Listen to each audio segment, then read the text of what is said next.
Hello, and thank you so very much for joining me.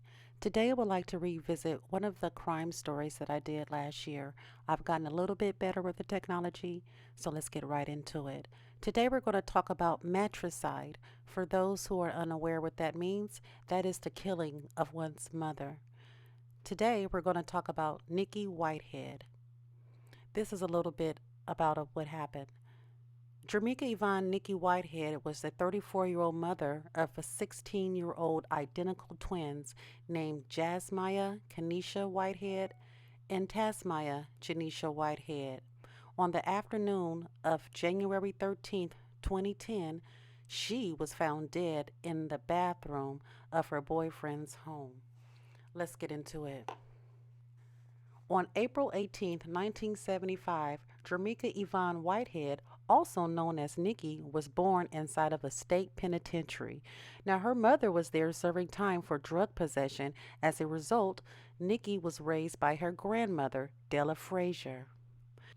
When Nikki turned 17, she became pregnant with twin girls, and on November 27th, 1993, she gave birth to Jasmia Kenesha Whitehead and Tasmia Janisha Whitehead.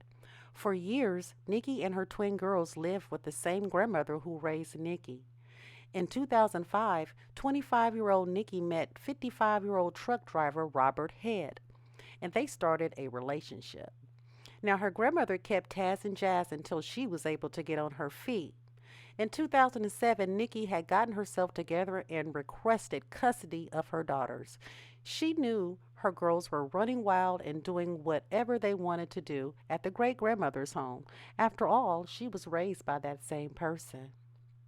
Nikki wanted more of a family setting for her girls and stricter rules and boundaries, so she filed for custody of her babies.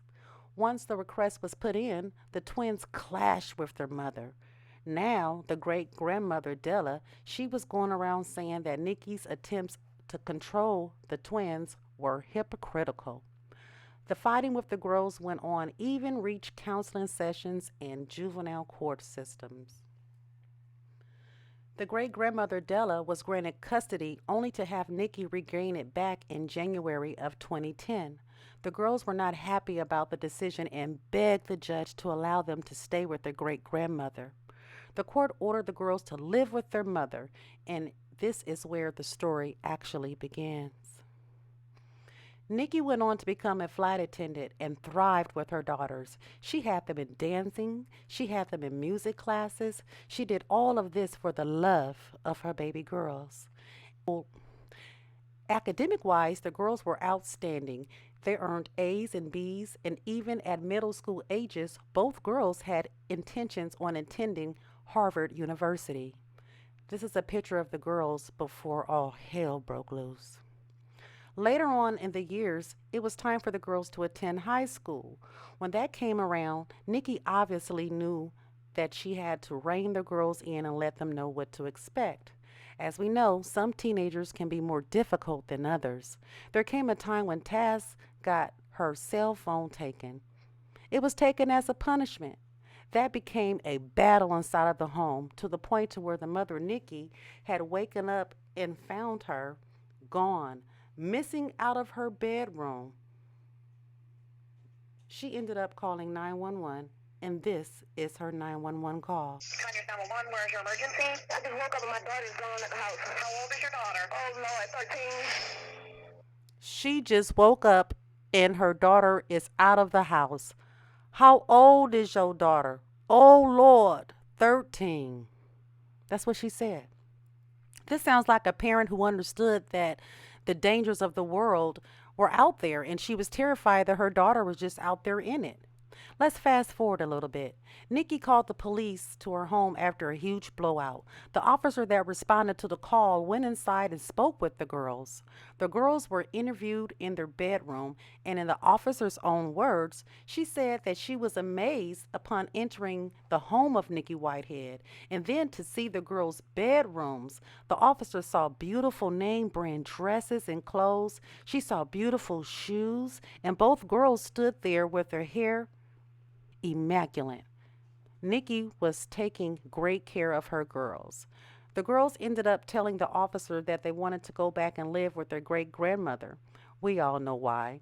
The girls were acting like they were overall okay, and by the time the officer was leaving, they said they would go about their evening and contact their grandmother in the morning, the great grandmother in the morning.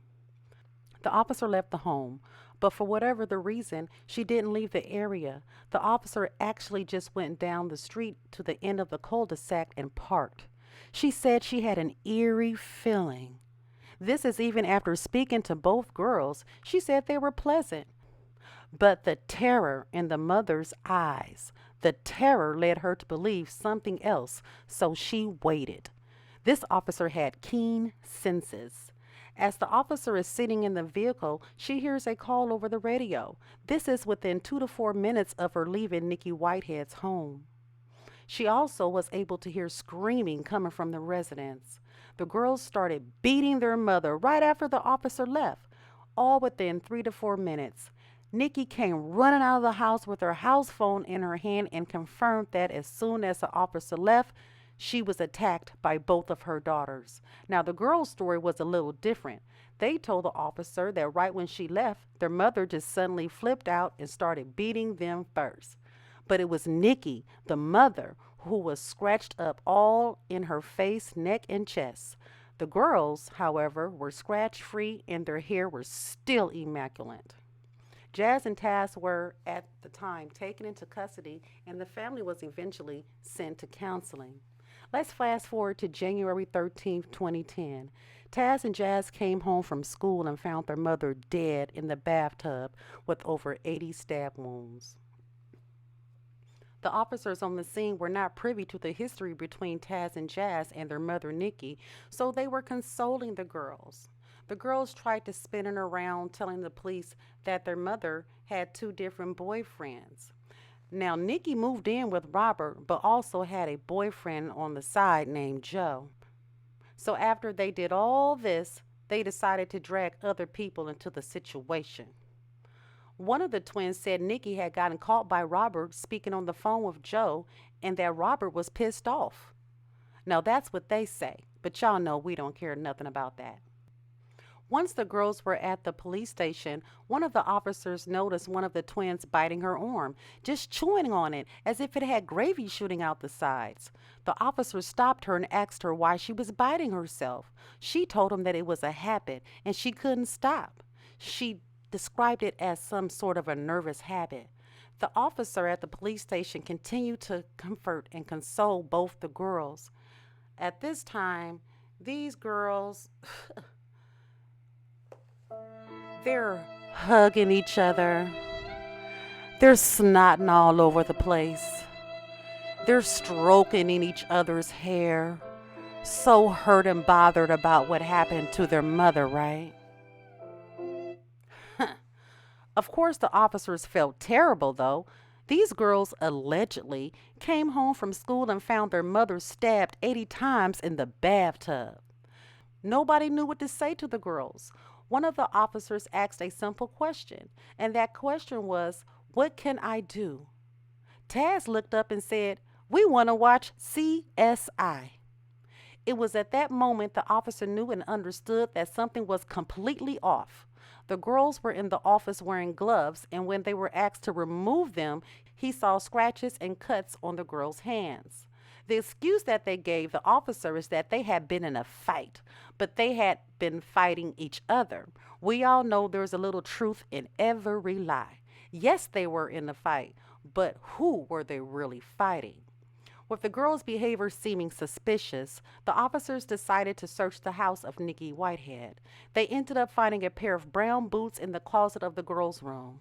The boots were bloody, and there was a clump of hair rolled up in a napkin and pushed all the way down into the toe of the boot. Right then and there, the police knew what happened. The girls are still running around acting clueless like they didn't even know what was going on. The police went back and retraced the day of the murder. They asked the girls what time they arrived at school that day.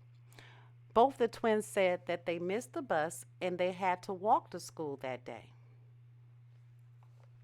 That was allegedly at 7:30 in the morning. But thank goodness for surveillance video. Gas station footage shows both girls hitching a ride to school.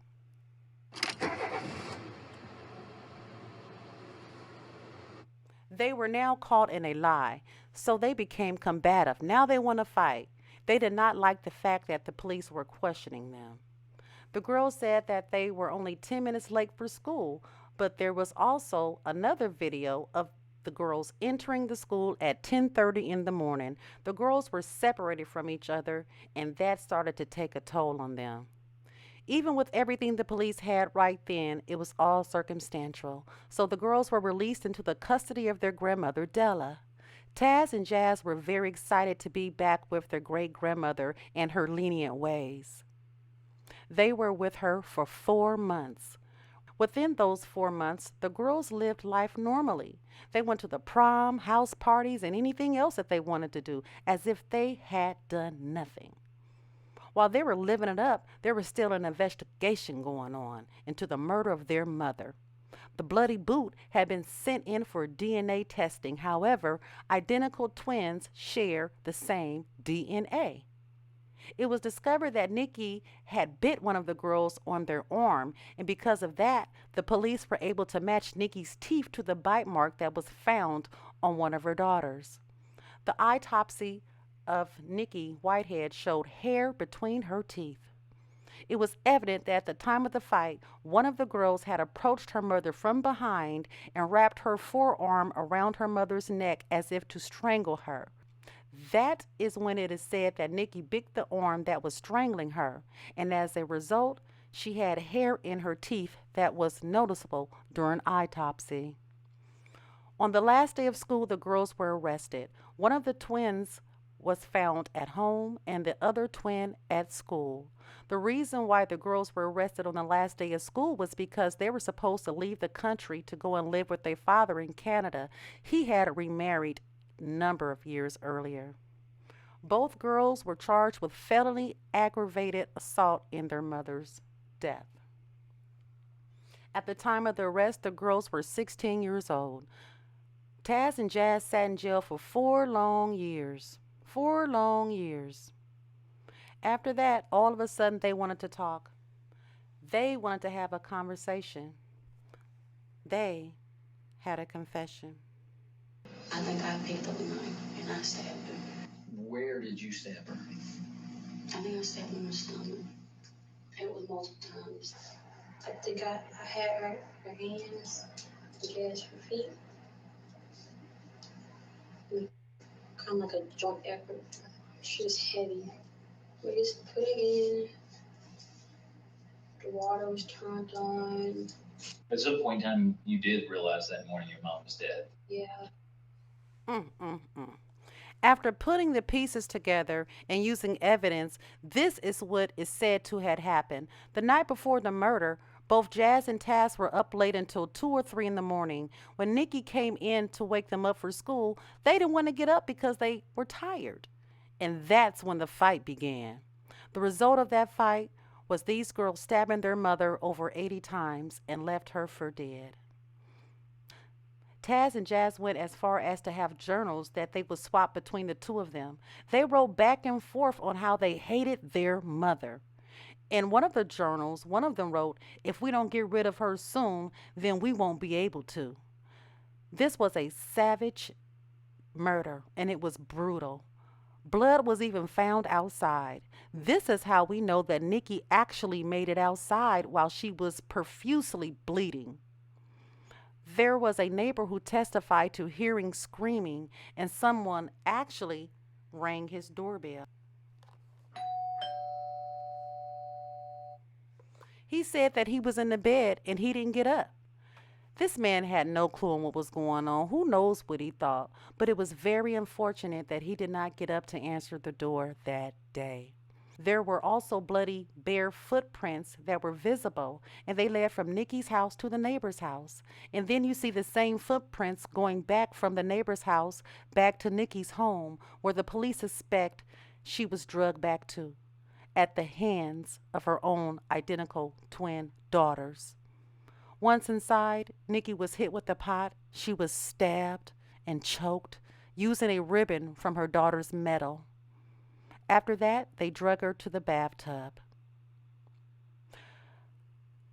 Taz confessed that one of the last things her mother said was, "Kill me now, or I'm going to kill y'all." This is what this dying mother had to say to her identical twin daughters. Both identical twins were given identical sentences, 30 years for both of the girls. Since incarceration, Jazz went on to graduate.